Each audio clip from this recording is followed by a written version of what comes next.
Yo, gotta be so careful with these, man. This stuff, like the paint came off. It's not me though. It was already like that, okay?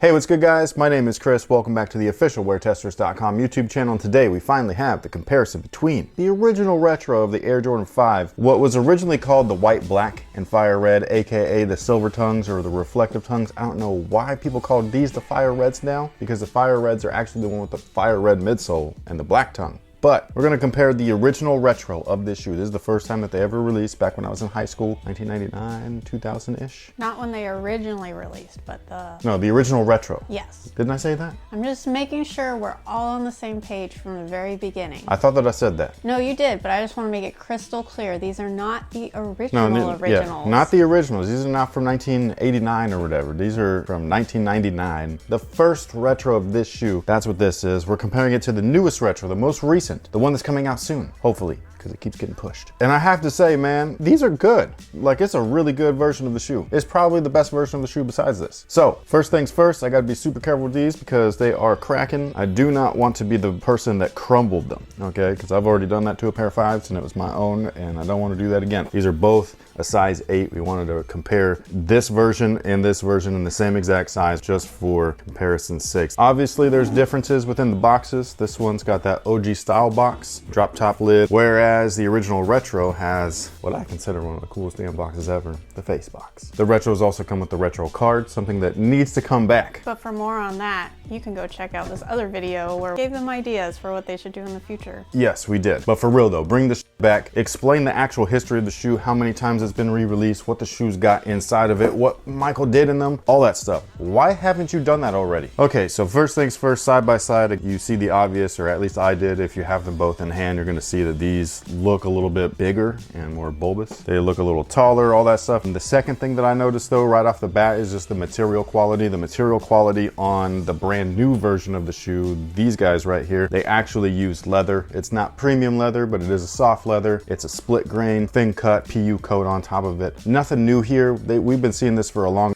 time. The main difference though is that the PU coat is nice and thin and soft, so it allows the shoe to not feel like it's fucking made out of cardboard like the last version, the 2014 or whatever. When they said that they were remastering these shoes, that was like a point of emphasis, which was you're not gonna get a better product than Michael had.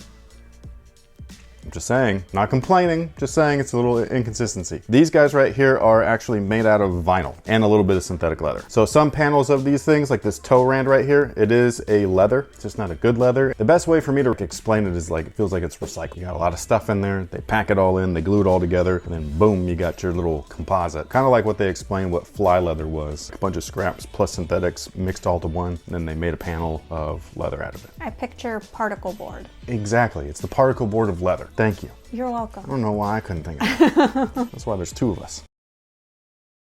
But the majority of the upper right here is actually like just a straight up like synthetic vinyl and stuff. To the touch, it feels almost dried out. And that's what will happen to both leather and synthetic materials. And that's the main thing that I find curious, is that, is this the closest thing to the original since the original, or is this? We're in basically a long-term game of telephone with shoes, where this is the retro of the original, which is now a retro of the retro of the retro of the retro of the, so everyone is different, right? Yeah. Very weird and almost off-putting. So I can only imagine a fan of the Jordan brand that's been around since 1989 and then have bought all the different variations, and if they even still have these shoes, they're probably like, what the happening? It's got to be a little bit jarring. I find it just to be very interesting in terms of shoe manufacturing, but it also leaves a question in my mind because, again, I was very little in 1989, so I did not have any Jordans. I don't know if this is a good comparison to an original pair. I've seen originals in cases, but I couldn't touch them or anything like that. The next thing that I'm going to nitpick on, and I don't normally say this because I just feel like I complain too much, but this tongue right here, first off, it's very thin. This one is hella padded. So I like the way that this, do you think he'll mind if I unlace these?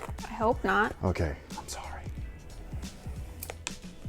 Oof, it just doesn't feel right to do this. Collectors these days, man, I don't know how you guys do it. So yeah, so this tongue is super thin. This is the way that the shoe should be. So nice and trim. It's gonna cup all the way around your foot like that. That's what all this was about. Even there's very little padding on the collar, so they could still do better here. A lot of padding is in the collar, man, like a lot. And I like the way that that feels, but if we're talking about getting it closer to the original, that's a difference. They can definitely work on that. The tongues for sure. So this guy right here, it's a big ass tongue compared to this one. Again, the whole shape, like the scale of everything is a little bit off in the newest one. And again, I don't know if this is closer to the original. I just know it's different than this one. It's a lot smaller and all that stuff. This guy's a really big tongue, but I hate this finish. Or not this one, this one. Sorry, this one looks like tinfoil. And I don't like it. This is what I feel like 3M or reflective material should look like. It's got a texture to it. Like if you're trying to make a shoe that looks like it's metal, then do that. However, the embroidery, the stitching, way better on these new ones and stuff. Something that I also found to be very, very, very interesting. I literally gasped. Behind the tongue, it's upside down, right? This is how I just thought that it was, but it wasn't.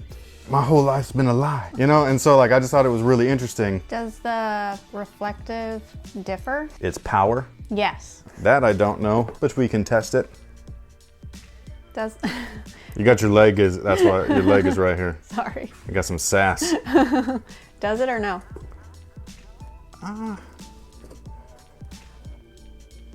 You know, I don't know. I want to say that it's the same. You can let the audience be the judge. Yeah, I really can't tell. You know what I mean? Like this, look at how f***ed up that Jumpman is though, man. God, look at how good that is. That's insane. Maybe when you're up close, it look a little bit different, but even then, like not really. I was just curious because without the flash, it is very visually different. One's matted, one is shiny. Yeah, for sure. And that's the part that like, I like this. Again, this is the first time I've seen the Jordan 5 was with this year's retro, the original one. So this is just to me what I feel like the Jordan 5 should be. Obviously there's yellowing because one is super old and all that stuff. I've seen pairs that still look icy. This actually is something that I used to really, really loathe, but I really like it now. Like I really like the way that vintage stuff looks naturally. I still don't like forced vintage. A lot of the features like the netting size, they look very similar to me. They look similar to you too. If anything, this one looks a little smaller. And again, they're the same size. I think that's only though because the shoe in general looks smaller. Like it looks like you have a big brother, little brother sitting next to each other. Isn't that weird? Yeah. I think that might be the most jarring thing. Like again, if you're an OG head and you've been around and buying shoes since 1989 or whatever, or before, this is one of those things where you're gonna grab these. Maybe you still have your originals, maybe you don't, but you're gonna pull these out of the box. You're gonna get the most out of that original experience with the paper and the box and all that stuff. But at the same time, you're also gonna be like, not quite how I remember it. Some people might also be like, well, this is my first time. So this is gonna be their quintessential version of the shoe. This shoe has outlasted generations. The branding is also a different thing. So the branding on the tongue on this older pair is a little bit smaller than these. You guys probably saw that or noticed that in the tongue comparison and all that stuff. And then the heels, definitely. I really do like the way that this one looks though, because that big branding reminds me of this time era. And again, I don't know which one's right. It's up to you like super OGs to let me know. It's so weird how the size difference, these feel just slimmer and everything. Something that is very minor that a lot of people might not even pay attention to, I just gotta point out because it does bother me, is the base of the lacing. Do you see the differences between the spacing of the lace and the little like vinyl-y material? Or not vinyl, but the little pillow. Is that even on the other one? It's there, but it's tucked under. Oh, well, yeah. That's an improvement. It's a huge, you like this one? Yes. It looks, okay, so no, that's a good point because she's someone new, right? So like she's the mind of the new Jordan head or whatever, even though you're not a Jordan head, but like, I'm just talking about like new consumer perspective. You see that and you're like, well, this looks cleaner. Yeah. But this is the way that a lot of people remember it. So this is what we want. You're gonna notice that difference. Some people are gonna like it, like you think this look better. And then some people like me, I'm like, what the f?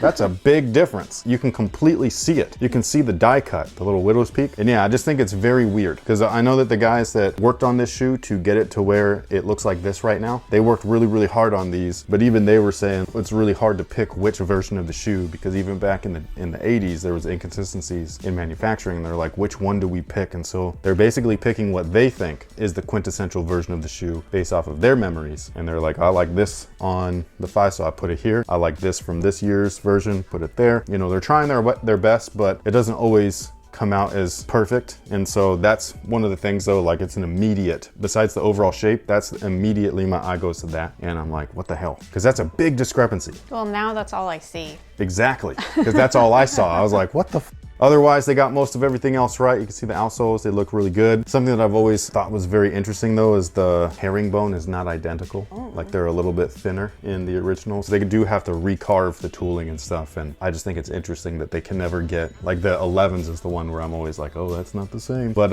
it's all good. It doesn't bother me. I just think it's very interesting. The Jordans are a little bit shaped differently because obviously they're different years, and they have I don't know what to call it, like redefined the logo over the years. You can really tell that he's wearing clothes versus just being kind of chubby. The polyurethane is very old in these, so I can't tell if there's a feel of difference because there clearly is now. But the inside, let me see if I know I'm trying really hard not to break these. Let me watch the shoe just. So I'm not gonna pull it out all the way, but it's got the polyurethane insole on here. These are fluffier than the new versions. Way fluffier. These are still good. Sorry, there's dog and cat hair on mine. The lining's different too, but they got the Nike Air on there. But yeah, this is definitely like a nicer polyurethane. Very fluffy underfoot. This is why a lot of the Jordans felt more comfortable back in the day, because they took their time, they did things right, versus now they're trying. So these used to not be in there. We used to get those cheap open-celled foams, the ortholites, all that stuff, and they bottom out in a couple of days with a couple of wears, and nowadays we have these back in the original colorways at least, so I think that this is a good touch. I think that these are cool but stupid at the same time. You know, I think that they're cool little trinkets, but I never wear them. Some people do. I think that's dope, but it's definitely a different shade of red, and it's not due to age, it's due to color differences. So this is super bright, and this is this version's, and then the one that's on here is definitely like a deeper red and all that stuff. Same with the overall look. Like the fire red here on the interior liner is dull compared to the original one. But other than that, I think that they did a really good job. This is a great looking shoe, great piece of history in the Air Jordan line. However, if you're gonna be a stickler about things, I think that this one, the materials at the very least are better, and I think that that's very strange, just because they said that they would not do that. But again, I'm not complaining, I'm just saying that that's a big difference. Other than that, you guys can let me know if you spot any other differences. This is not a stitch for stitch, because there's going to be differences there. Let us know what you think about these. Are you going after a pair? Which version of the shoe do you prefer? A lot of people hate just the yellowing alone. It's going to be like, no, those are awful. I don't think it looks that bad. It makes it look aged, like naturally. And I think that's a cool thing. I think that making and remaking shoes is so fascinating. And I think that's where we're gonna end everything. You can grab these when they release on, I think it's May 2nd now is the new date. They'll be available over at Phenom. We'll leave a link in the description box below. That's actually who's all this, they let me borrow them and all that stuff so I can give you guys a review. And with that being said, I'm gonna go and put these things back the way that they were. And I hope that you guys enjoyed this. Let us know what you think about them down below in the comment section. So until next time, guys, have a good one. Rolling. Riding dirty. Not an intro, okay? Not an intro. An outro. No, it's not. It's not even nothing, okay? It's just me just babbling.